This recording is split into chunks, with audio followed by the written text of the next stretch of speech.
What's up?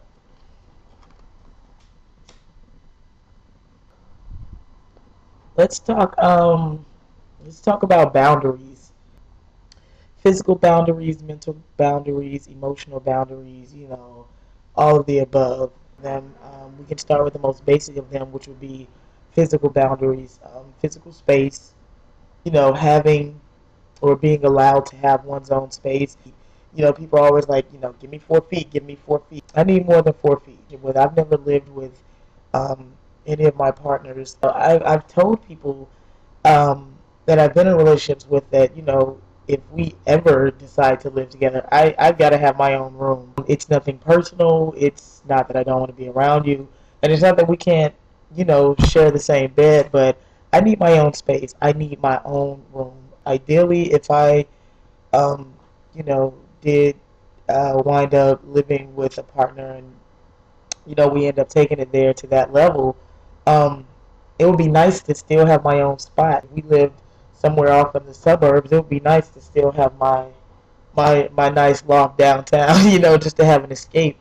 And it wouldn't have to be a loft or anything, but just to have an escape. But I need my own space. So when it comes to those physical boundaries, yeah, I need to make sure that I have a place I can go and call my own, and a place I can just retreat to and just be by myself because I like alone time, and I don't think it's being selfish. It's just for my own sanity, my own peace of mind. Let's talk about emotional boundaries. And for me, that would be, knowing when, where, and with whom I can share, certain emotions with. And I don't, I'm an emotional person, and whether that's happy, sad, whatever. Like, I'm an emotional person, and I share and I show my emotions. So, um, depending on the emotion, I'm very careful with who I reveal certain emotions to. Like, I can, I'm a crier, and but I don't reveal that vulnerable side of myself to everyone that I come in contact with, everyone who I meet, even everyone that I've dated or been intimate with. You know, um, I've not like shown that side of myself to many people.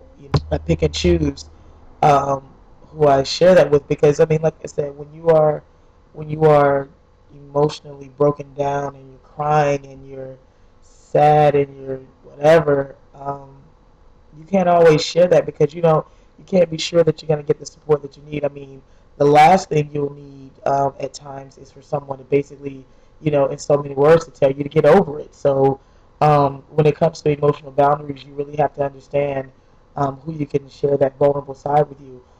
I've come recently to learn, um, that another part of emotional boundaries is knowing, you know, what you can say and do to people that may affect them in an emotional way that you didn't expect. Like, you could say something out of a joke and it can really hurt somebody's feelings. So, even understanding those emotional boundaries externally and how other people, how they react to certain things, and how certain things can affect people. That is another part of emotional boundaries, and just knowing, or at least you can't know everybody's reaction, but trying to make yourself aware in some form or fashion of how what you say or what you do could potentially impact somebody emotionally.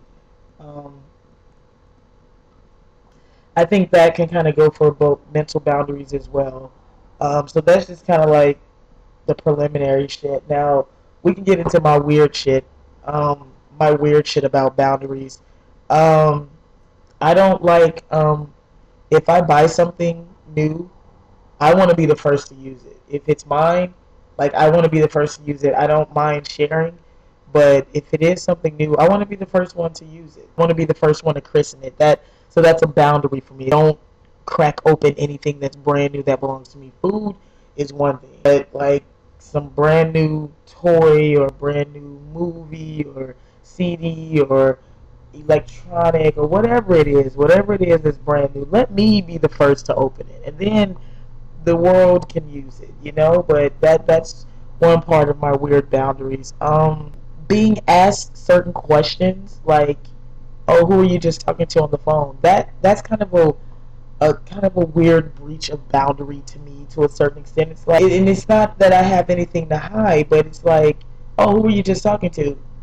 Uh, and you don't really want to say none of your business. I mean, but and even though I don't know. It's really weird for people to ask me certain questions. Oh, who were you out with? Oh, who else was there? And I don't know. Some people ask questions like that, and it doesn't seem weird to them, and they're honestly not trying to pry. They're just asking the question, but um, that's kind of weird for me sometimes.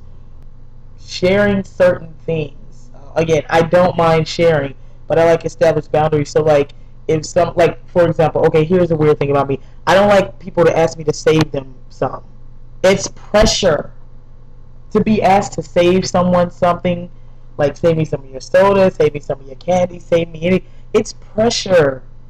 It is. It's pressure because it's like then you have to try to gauge what's an acceptable amount to to leave. You know what I mean? That's why if I have something, if I'm opening something, and people say, "Oh, will you save me some?" I'm just like, "No, just come and get some now. Like you want half here, get half now," because I don't want to have to, have a limit on how much I can enjoy. You know what I mean? I like established boundaries, like or established ends. Like, okay, if I have 10 and somebody asks me for some, here, take 5, and I know I have 5 to myself. Don't leave me with the 10, and then I have to know that what, eventually I'm going to have to stop.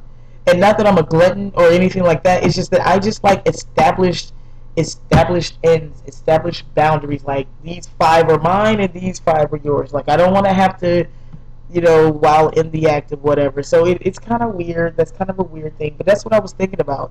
I think it happened a couple of days ago. Like somebody was like, "Oh, save me some," and I started thinking about all these different things, and then I started thinking about boundaries and all that. So it's not always not a bad thing. I'm not saying that for somebody to ask me to save them something is bad, not at all. Even when I was a kid, I've like always been like this, and um, growing up with siblings, it was a lot of sharing, and every sibling wasn't as mindful when it came to sharing and being fair and taking just their share of it or doing their share of the work or whatever. So um, I don't know if that's a part of why I'm weird like this now. But like I said, I've been weird like this since a kid, and I don't know, maybe that was some type of manifestation of growing up as the youngest of 3 and having to share certain things. Um, so that's it. Just kind of an off the wall topic, and that's it. That's it for me.